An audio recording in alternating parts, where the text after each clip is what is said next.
Viu? É o seguinte, quando der mais ou menos uns 10, 12 minutos, levanta a mão que eu tenho noção. Que eu não tô com um cronômetro aqui. Levanta a mão, ou faz um... levanta alguma coisa.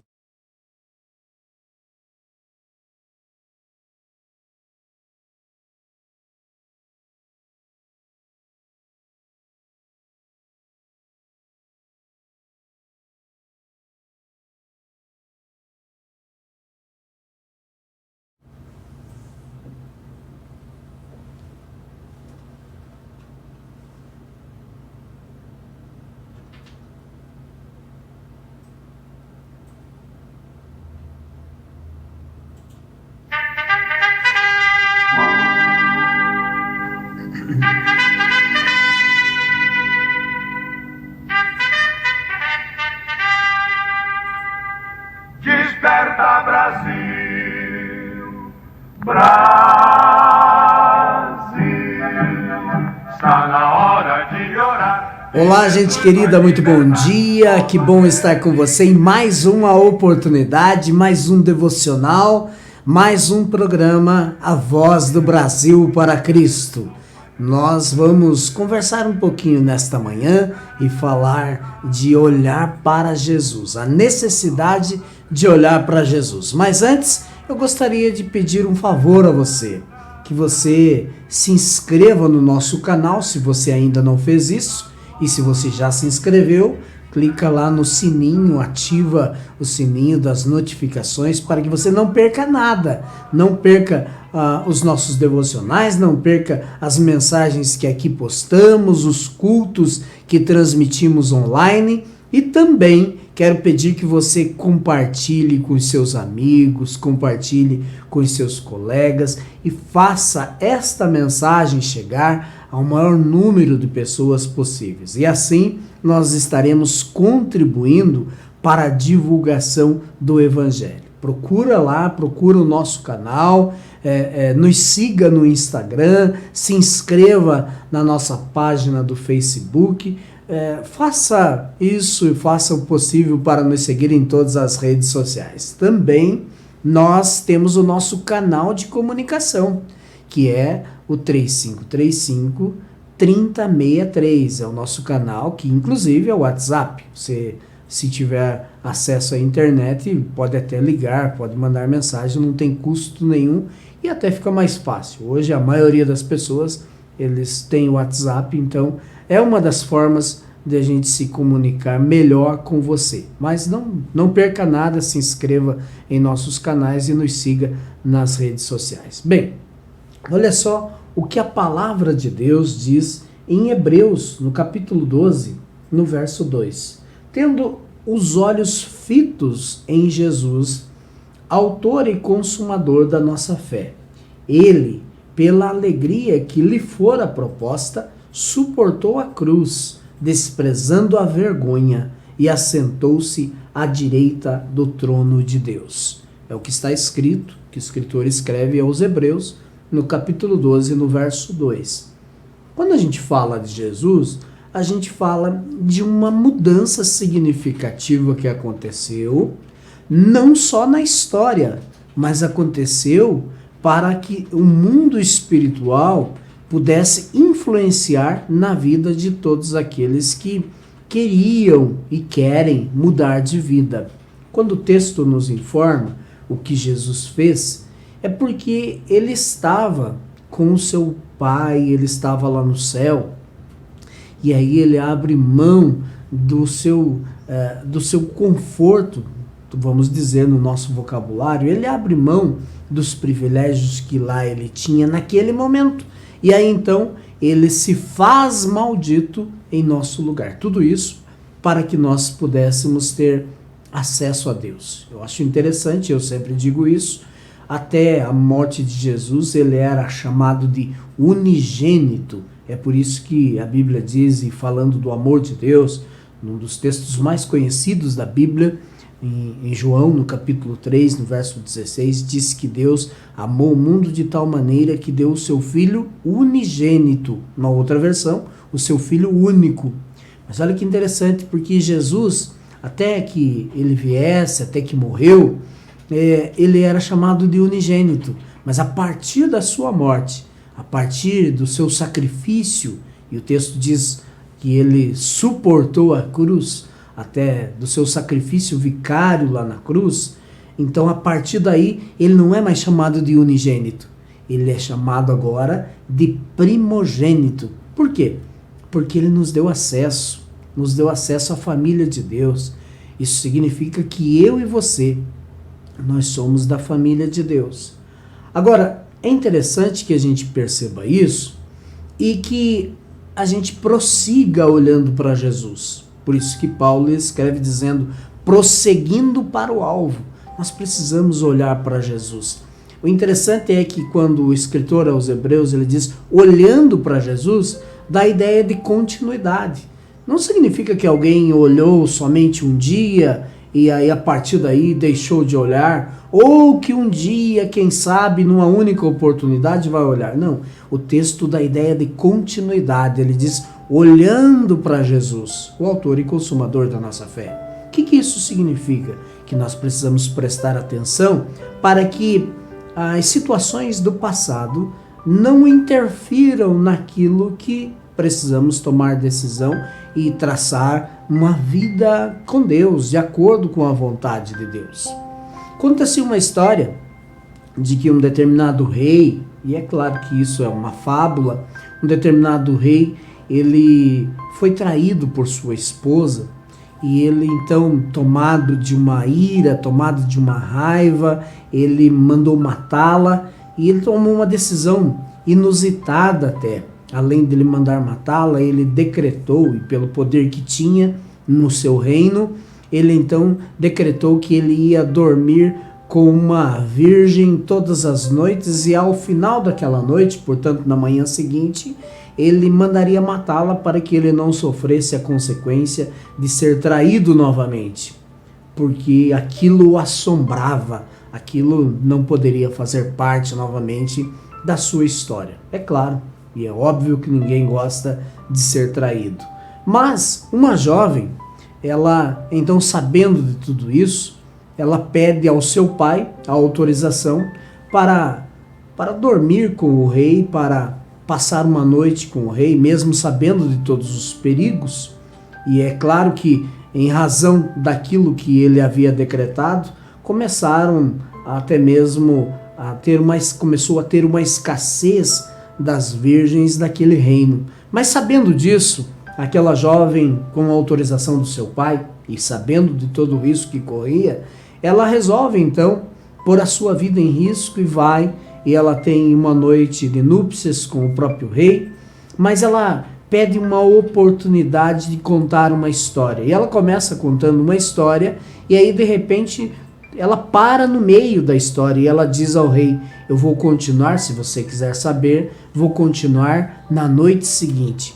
E tomado das emoções que passara com aquela donzela, com aquela virgem, e até mesmo na curiosidade de saber a continuidade da história, ele então resolve dar uma oportunidade, e o texto dessa fábula diz que ela então passou muitas e muitas noites, 1001 noites com esse rei. Ela se torna sua esposa, ela se torna a mãe do herdeiro real. Tudo porque ela resolveu colocar um ponto final naquele passado que assombrava a todos, inclusive no passado daquele homem que sofrera com uma traição. O que eu quero dizer com isso? Que o passado das pessoas, o passado que assombrou a vida das pessoas, ou quem sabe a sua, uma ferida lá atrás que de repente causaram em razão de um abuso ou até mesmo de situações que você vivenciou, e é claro que ao lembrar disso você se sente ferido. Isso não pode assombrar você a ponto de interferir no presente que você vive e muito menos comprometer o teu futuro. Quando o texto diz que precisamos olhar para Jesus, é porque se Jesus fosse simplesmente olhar para a sua condição, que ele estava lá no céu, é claro que nós não seríamos alcançados, porque a Bíblia diz, Paulo escreve dizendo aos Romanos, que todos pecaram e, portanto, estão destituídos da glória de Deus. Mas quando Jesus veio, ele nos recompôs, ele trouxe a oportunidade novamente de uma vida com Deus. Nós pudemos ter acesso à sala do trono, nós pudemos a partir daí deixar de ser criações de Deus e passar a ser filhos de Deus. Por isso que a Bíblia diz que todo aquele que aceita Jesus se torna filho de Deus.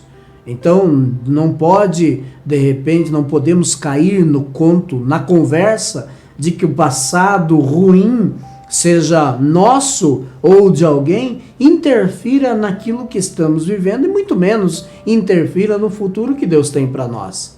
Não deixe que o passado ruim te assombre. É claro que as feridas do passado, elas existiram, mas nós temos que olhar como se fosse uma cicatriz. Por exemplo, eu tenho um corte aqui no meu braço e eu lembro quando criança, quando eu me machuquei, lembro da dor, lembro de quanto sangue saiu, de quanto eu sofri naquele momento. Mas hoje, eu olhando para ela, chego a tocar nesta cicatriz e até mesmo com força colocar a minha mão sobre ela e nada acontece. É assim que tem que ser. Nós não podemos olhar para as feridas do passado e aquilo novamente causar um sangramento, uma dor terrível que a gente não suporte. Nós temos que nos libertar das experiências ruins. Mas como que isso acontece? Nós precisamos deixar aos pés de Jesus todas as nossas dores, nossos medos, as nossas ansiedades. Pedro, o apóstolo, ele escreve dizendo que nós temos que lançar aos pés do Senhor Jesus toda a nossa ansiedade, porque é Ele quem cuida de nós. Deus deseja cuidar de você.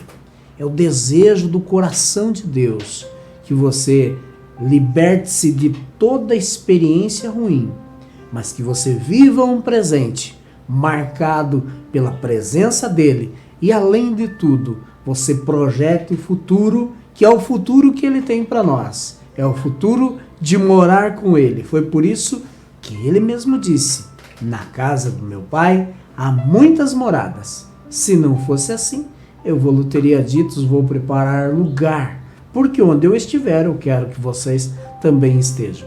O desejo do coração de Deus é que você viva um presente projetando o futuro que é céu, deixando tudo aquilo que nos atrapalha para que então possamos viver na essência o que Deus tem para nós. Que Deus te abençoe, que Deus te guarde, que Deus cuide de você e de sua família, à medida, é óbvio, que você permite que Ele venha e more no seu coração. Mas quero falar com você que ainda não tomou decisão por Jesus. Como assim? Talvez você já cansado de ouvir as expressões que todos nós somos filhos de Deus. Mas veja só, a adoção na família de Deus, ela acontece por meio de Jesus. Se você deseja ter uma vida marcada pela presença do Pai, daquele que tudo pode, eu gostaria de chamar a sua atenção, de dizer a você que você pode orar comigo e eu vou orar com você. Gostaria que você repetisse até mesmo esta oração, permitindo que o Senhor venha sobre você. E então tem muito mais bênçãos para você e para a sua vida. Basta tão somente você confessar. A Bíblia diz que quando nós cremos no coração e confessamos com os nossos lábios, então nós nos tornamos filhos de Deus. Você que está me ouvindo, eu não estou falando de religião, eu não estou falando meramente de você trocar de religião, até porque simplesmente uma mera troca é como se fosse roupa. Não é isso. Estou falando de você ter uma conversão verdadeira e genuína no Senhor Jesus, que quando isso acontece, então Ele vem sobre nós e nos dá muitas e muitas bênçãos. Eu gostaria de orar com você. E se essa for a sua decisão, você quer conhecer mais sobre o amor de Deus, nós queremos dar a você, gratuitamente, um curso bíblico para que você conheça mais sobre esse Deus que muda toda a nossa história, que apaga os pecados do passado. A Bíblia diz que ele lança no mar do esquecimento, mas que nos torna filhos de Deus. Vamos orar? Eu gostaria que você, em voz alta até, repetisse essa oração, e aí a partir daí, a partir dessa permissão que você dá ao Senhor Jesus, é como se abrindo uma porta. É por isso que ele diz no Apocalipse: eu estou à porta e bato. Se você abrir, eu vou ter comunhão com você. Então a permissão quem dá somos nós. Então que você repetisse em voz alta, para que ele venha morar no seu coração e faça da sua vida uma nova vida. Você seja uma nova criatura. Feche os teus olhos, mas abra a sua boca e vamos falar até mesmo em voz alta nesse momento. Diga comigo: Senhor Jesus, eu quero agora que o Senhor entre no meu coração e faça desta minha vida uma vida marcada com a tua presença. Eu não quero que o Senhor venha somente visitar, porque visita vem e vai embora, mas eu quero que o Senhor venha e faça morada. Apaga os meus pecados e escreve o meu nome no livro da vida, porque eu quero ser um cidadão dos céus. Em nome de Jesus. Amém e amém. Amém, queridos. Que Deus o abençoe de forma muito, muito especial. Amamos você. Amamos muito você. Deus te abençoe. Até a próxima oportunidade.